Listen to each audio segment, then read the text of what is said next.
how many terms of an AP 24, 21 and 18 must be taken, their sum is 78. Sum 78 అయితే n value ఏంటి అని అడుగుతున్నాడు.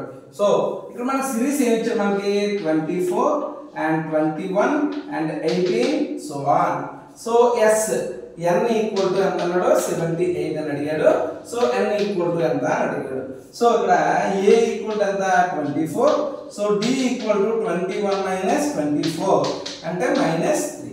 So Sn formula ఏంటి n/2 into 2a plus n minus 1 into d. Sn అంటే 78 equal to n/2 into 2 into 24 plus n minus 1 into -3. So 78 into 2 ఈ 2 ని తీసుకొచ్చాను equal to n into 48 minus 3n plus 3 సరేనా. So 156 equal to n into 51 minus 3n. So 156 equal to 51n minus 3n square.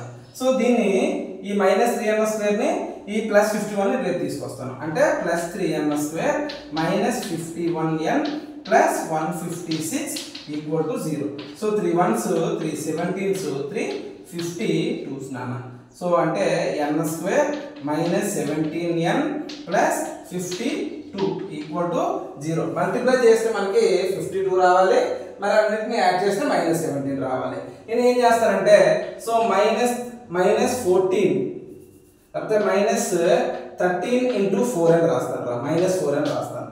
So 13 4 ఎంత 52 minus into minus plus.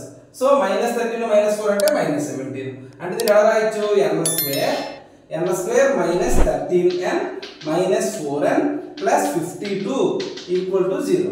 సరే n common తీస్తే n minus 13 ఒకటి minus 4 common తీస్తే n minus 13 ఒకటి. So n minus 4 and n minus 13. So n equal to 4, n equal to 13.